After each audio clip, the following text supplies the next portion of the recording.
నిర్మల్ జిల్లాలో నిన్న జరిగిన బాలుడి హత్య కేసులో పోలీసులు ఛేదించారు.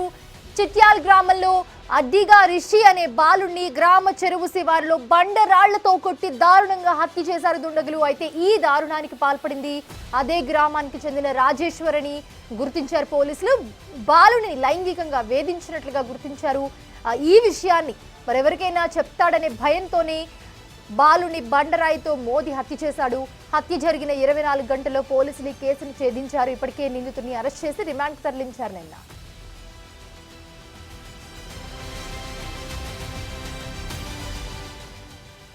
సాయంత్రం ఇంటి నుంచి వెళ్లిన బాలుడు కోసం కుటుంబ సభ్యులు వెతికినప్పటికీ కనిపించలేదు. ఉదయం శవమై కనిపించడంతో కుటుంబ సభ్యులు రోదనలు మిన్నంటాయి.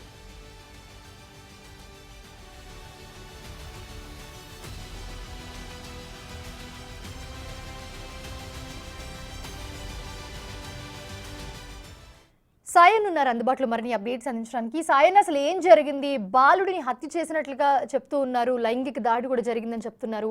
అసలు ఏం జరిగింది? కుటుంబ సభ్యుల వర్షన్ ఎలా ఉంది?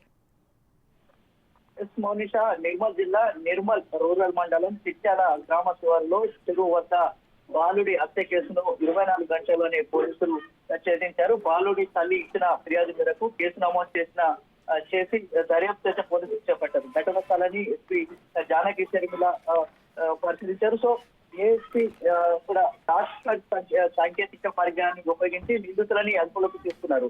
దీనికి సంబంధించిన వివరాలను కూడా ఎస్పీ రాయేష్ వెల్లడించారు. చిట్యాల గ్రామానికి చెందినటువంటి తోకల రాయేష్ అనే వ్యక్తి హోమో సెక్స్ అలవాటు ఉందని పేర్కొన్నారు. సో శుక్రవారం ఏదైతే జరిగినటువంటి ఘటన ఏదైతే అర్ధరాత్రి బాలుడిపై రాయేశ్వర్ అత్యాచారానికి పాల్పడ్డారని గుర్తించినట్టు చెప్పారు.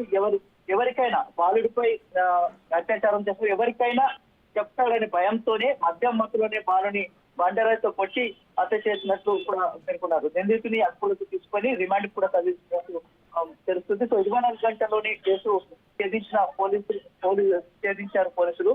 సో మొత్తానికైతే ఏదైతే బాలుడి హత్య కేసు ఉందో దారుణ హత్య చేశారు 24 గంటనే పోలీసులు ఛేదించారు. సో బాలుడిని ఏదైతే హత్య చేశారో నిందితుని రిమాండ్ తరలించారు. Right, thanks for the update Sion.